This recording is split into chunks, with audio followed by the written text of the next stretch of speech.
My name's John Kelly. I'm a registered nurse and I have been since 1978. That's been a significant part of my life and how I've gone about my life, both at a personal and professional level. Probably different to a lot of other registered nurses, the way I've practiced my professional input and hopefully some contribution is through non-traditional roles that are able to both progress the nursing voice and the role of nurses in healthcare. I'm currently the Group CEO of the Heart Foundation of Australia. It's the biggest killer in Australia, so cardiovascular disease kills an Australian every half an hour. We're a very evidence-based organisation, so for my background as a nurse, in fact I started as a cardiothoracic nurse back in about 1980 at Prince Charles Hospital in Brisbane. It's the full circle, so now I'm able to use evidence, which is a part of that nursing knowledge that you gain, to advocate and educate the community about the greatest serial killer in Australia. When one gets awards like this, really it's a recognition of all of the other people who have been able to carry on the great work of the profession, and my ability to have conversations with those people to be able to make all of us have a consistent journey to influence decision makers about how nurses can play a more important and constructive, cost-effective role in healthcare delivery. I've been a fellow of the college since about 1985, I think I recall, and I've been on the national board for about 8 years, and I was president for 5 years from memory, getting older, and that was a very important time for me in terms of understanding how we could progress and advocate on behalf of nurses, the great work we do in the community. So what I've seen over that time is a profession that struggles with a number of issues. One is gender is a big factor still. Certainly over 90% of nurses are women. One of the best benefits about being a nurse, whether you're male or female, is being able to provide care to someone. Caring to me is about putting myself in the patient's or client's situation. To really meet the needs of the patient on both the spiritual, emotional and physical level. There's no difference between girls and boys from that point of view. To care, you need to be vulnerable. And I think caring and expressing and exploring vulnerability are not things that boys and young men are taught how to do. And I think that's the challenge I put out to the male population in general, I think, is that we do care. We have a heart to care, and we should care. Intrinsically of value. It's humanity at its humanity's best.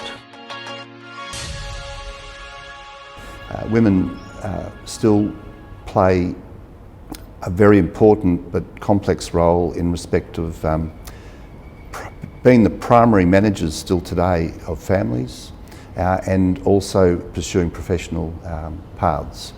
Particularly now if we jump straight through to say 2019, the options for women now are far greater globally, and that makes it even more complex.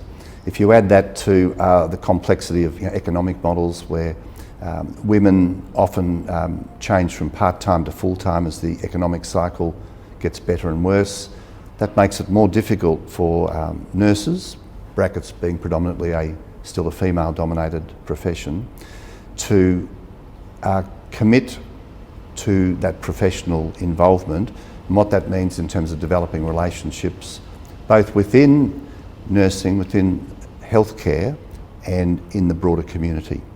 I've seen that improve substantially since the mid-80s, of course, and we as a profession have become far more sophisticated at how we go about our policy setting, our reliance on evidence and, if you like, the way we advocate.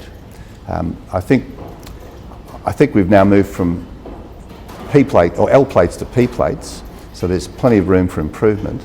But we're certainly on a journey that's showing that we're being far smarter and more disciplined at that. Healthcare delivery in regional Australia and urban Australia is just, the evidence is overwhelming. Even if you've got money in rural Australia, you're going to have lower healthcare opportunities to seek support and care, whether it's at the primary care level or at the acute care admission level. And so there's opportunities to message that to government to say how nurses can be a cost-effective adjunct to the solution to dealing with that extremely important healthcare problem in Australia. So that's an example of where I think we've become smarter at our policy setting and our advocacy messaging to government decision makers and ministerial advisors to allow nurses to play a greater part.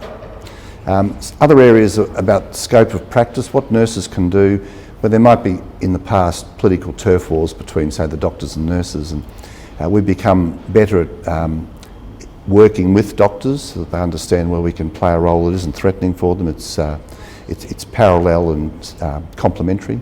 So we've become smarter at that, so we get them to become advocates for us. The next area that we should move on to in terms of our advocacy journey is to engage more with consumers. If we do that, consumers will become advocates for us in their own right. And there's nothing sharper to a politician or a senior bureaucrat's ears than having consumers advocating what they want politicians to do for them.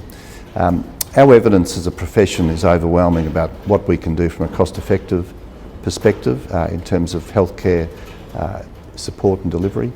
And if we get consumers to message that, it'll help us with our outcomes to get that outcome achieved. So I think that's the next part of the journey for us on the advocacy path, to engage with consumers better and allow them to message with us, take them along to Parliament, take them along to meetings. They'll be our greatest advocates.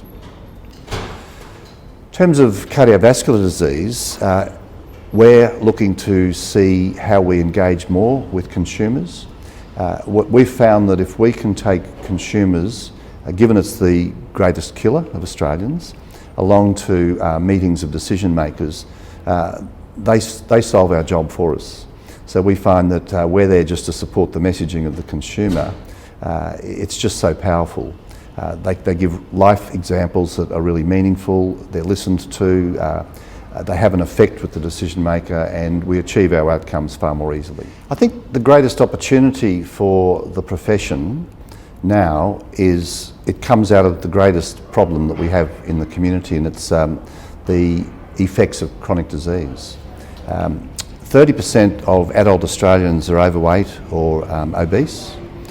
30% of adult Australians are physically inactive. They don't meet the Australian physical activity standards. If we go to the under 40s, it's about the same. About a third of the under 40s are overweight or obese. About 1/3 of the diet of under 40s is processed foods, fast foods.